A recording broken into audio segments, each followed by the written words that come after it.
Hello, Henry Greenwood here from Green Schools Project, and this is home learning session 3 from the Zero Carbon Schools Project. So I hope you've had a go at the 5 quick questions on your activity sheet. If you haven't, press pause, go find your activity sheet and find those questions and complete those online. I made them a little bit easier this week, so I think I made them a bit too hard last week. But I see, yes, I wonder how you got on with them.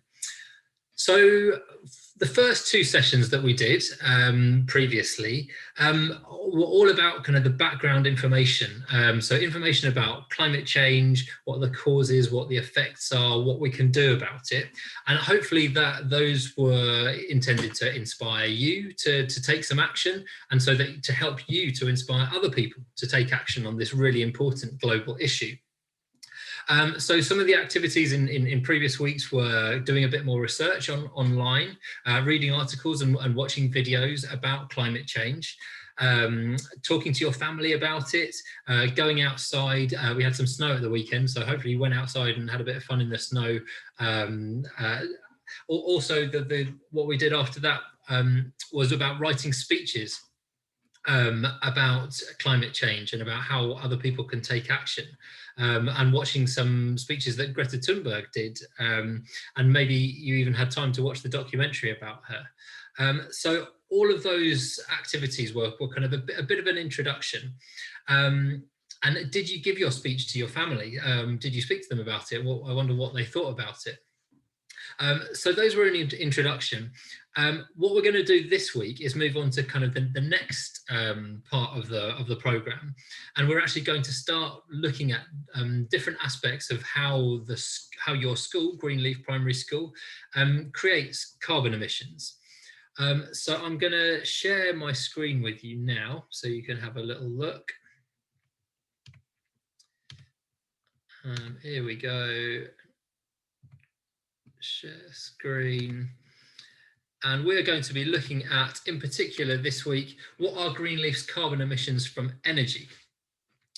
So we talked about lots of the issues about climate change and the different kind of the causes of climate change, which are essentially from carbon emissions. And there are different things that humans are doing to generate carbon emissions, which, remember, is making that blanket of gases around the Earth called the atmosphere a little bit thicker. And we're going to be looking at the carbon emissions in 4 main areas. One of them is energy. And energy is things like electricity and gas. Remember, we saw the picture of the power station giving off lots of gases which are causing this problem. We're going to look at food. Remember about the cows and why they're part of the problem as well. We're going to look at travel. We saw the picture of the cars, which generate carbon emissions and lots of gases coming out of cars.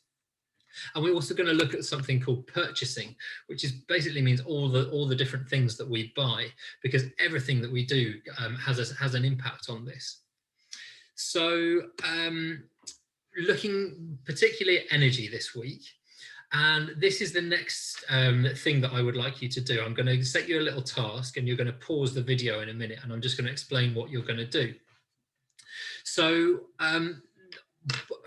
our carbon emissions from energy come in basically 2 areas at schools and at home. One is from gas and one is for electricity. So I want you to have a little think about what uses gas and what uses electricity at school. Okay, but you can think about what you use at home as well. They're essentially the same things. Gas, there's not too many different things, but electricity, there's lots of different things that use electricity. So what I want you to do is to just copy that little diagram onto a blank piece of paper and give yourself a few minutes to write down all the different things that you think use gas and electricity at school. So press pause now and have a go at that.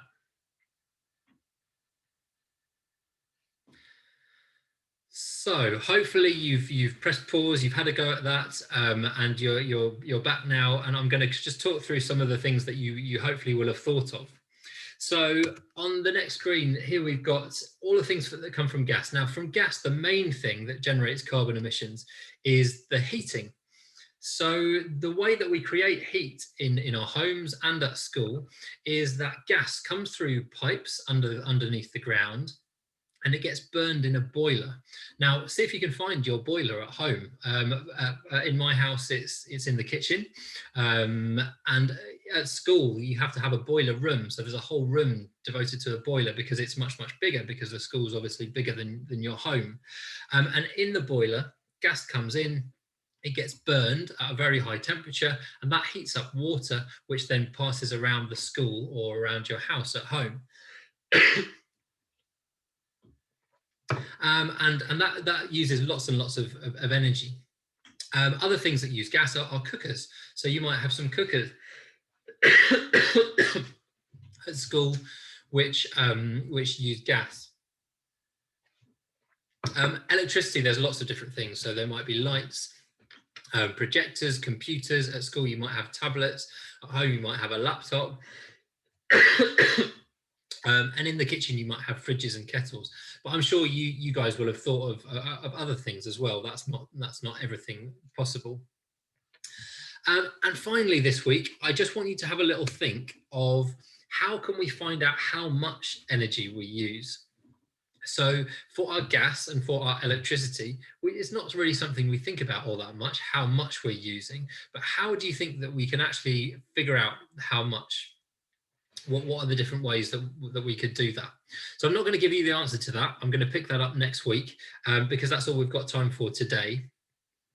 And finally, I just want to explain the last task, which is on your activity sheet, which is kind of extend your learning. And there's a couple of links to a couple of articles about the UK's climate plan. And it's something that the UK came up with in November last year. About how we as a country are going to be tackling climate change. Now, if you ask Boris Johnson about it, our Prime Minister, I'm sure he would say it's a brilliant plan and it's world leading and it's the best that we could possibly do. If you ask Greta Thunberg about it, I'm pretty sure she would tell you that it's rubbish, it's not good enough, it doesn't go far enough, and it doesn't go fast enough. So I want you to make your mind up. What do you think? Have a look at those two articles and then jot down some ideas about what you think is good about it and what you think we could do better. So that's it for this week. Hope you have a good week. Hope you enjoy these sessions and we'll pick it up again next week. Okay, thanks a lot.